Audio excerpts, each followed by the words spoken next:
ನಮಸ್ಕಾರ, welcome to our channel. ನೋಡಿ ಅಭ್ಯರ್ಥಿಗಳೇ, ವಿದ್ಯಾರ್ಥಿಗಳೇ, ಈಗಾಗಲೇ ಮೊದಲನೇ ಸುತ್ತಿನ ಕೌನ್ಸಿಲಿಂಗ್ ಪ್ರಕ್ರಿಯೆಯು KCET ಮೂಲಕ 24ನೇ ತಾರೀಕಿಗೆ ಕೊನೆಯ ದಿನಾಂಕವನ್ನು ನಿಗದಿ ಮಾಡಿರುವಂಥದ್ದು. ಇದರ ಮಧ್ಯದಲ್ಲಿ ಸೀಟ್ ಸಿಗದೇ ಇರುವಂಥವರು ಅಥವಾ ಕಾಲೇಜ್ ಇಷ್ಟ ಆಗದೇ ಇರುವಂಥ ಅಭ್ಯರ್ಥಿಗಳು ವೇಟ್ ಮಾಡ್ತಾ ಇದ್ದೀರಿ.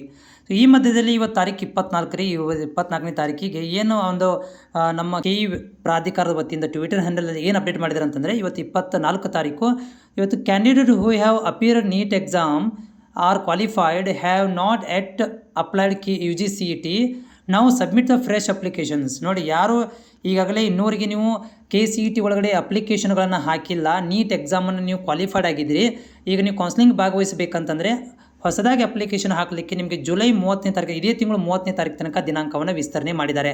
ಹೌದ್ರಿ, ದಿನಾಂಕವನ್ನು ವಿಸ್ತರಣೆ ಮಾಡಿದ್ದಾರೆ. ನೀಟ್ ಅಭ್ಯರ್ಥಿಗಳಿಗೆ ಇದೊಂದು ಗುಡ್ ನ್ಯೂಸ್. ಆಲ್ರೆಡಿ ಅಪ್ಲಿಕೇಶನ್ಗಳನ್ನು ಲಿಂಕನ್ನು ಕೊಟ್ಟಿದ್ದಾರೆ, ಆದರೆ ಮತ್ತೆ ಎಕ್ಸ್ಟೆಂಡ್ ಮಾಡಿದ್ದಾರೆ. ಯಾರಿಗೆ ನೀಟ್ ಅಪಿಯರ್ ಆಗಿ ಕ್ವಾಲಿಫೈಡ್ ಆಗಿ ಅವರು KCET ಮೂಲಕ ಕರ್ನಾಟಕದಲ್ಲಿ ಗೌರ್ಮೆಂಟ್ ಸೀಟ್ಗಳನ್ನು ಪಡ್ಕೋಬೇಕಂತ ಬಯಸಿರುವಂಥ ಅಭ್ಯರ್ಥಿಗಳಿಗೆ ಈ ಒಂದು ಅಪ್ಡೇಟನ್ನು ಮಾಡಿರುವಂಥದ್ದು. 30ನೇ ತಾರೀಕಿಗೆ ಕೊನೆಯ ದಿನಾಂಕವನ್ನು ಕೊಟ್ಟಿರುವಂಥದ್ದು. ಅಭ್ಯರ್ಥಿಗಳು ಯಾರೆಲ್ಲ ಇದ್ದೀರಿ ನೀವು, ಇವರು ಅಪ್ಲಿಕೇಶನ್ಗಳನ್ನು ಸಲ್ಲಿಸ್ಬೋದು. ಅದರ ಜೊತೆಗೆ ಇನ್ನೊಂದು ಏನಂತಂದರೆ ಅಪ್ಡೇಟ್ ಮಾಡಿರುವಂಥದ್ದು, earlier last date of application July 24. However, following request from the public and deadline has been extended.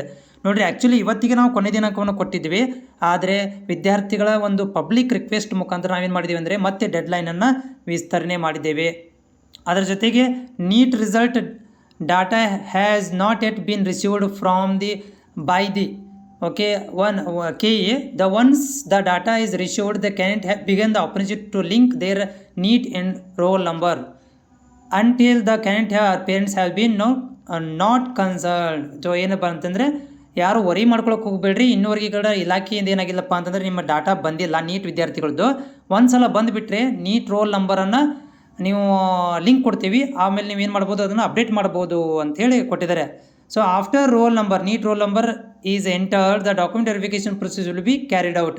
So ಯಾವಾಗ ನೀವು ರೋಲ್ ನಂಬರ್ ಡಾಟಾ ನಮಗೆ ಬರುತ್ತೆ, ನೀವು ರೋಲ್ ನಂಬರನ್ನು ಹಾಕಿ ಅಪ್ಡೇಟ್ ಮಾಡ್ತೀರಿ, ಆವಾಗ ನಾವು ಡಾಕ್ಯುಮೆಂಟ್ ವೆರಿಫಿಕೇಷನನ್ನು ಪ್ರೊಸೀಜರನ್ನು ಸ್ಟಾರ್ಟ್ ಮಾಡ್ತೀವಿ.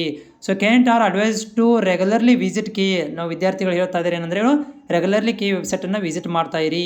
ಇದೊಂದು ಅಪ್ಡೇಟನ್ನು ಯಾರು ಮಾಡಿದಾರಪ್ಪ ಅಂತಂದರೆ KE ದವರು ಅಪ್ಡೇಟ್ ಮಾಡಿರುವಂಥದ್ದು. ನೀಟ್ ವಿದ್ಯಾರ್ಥಿಗಳಿಗೋಸ್ಕರ ಈ ಒಂದು ಮಾಹಿತಿಯನ್ನು ಅವರು ಅಪ್ಡೇಟ್ ಮಾಡಿದ್ದಾರೆ.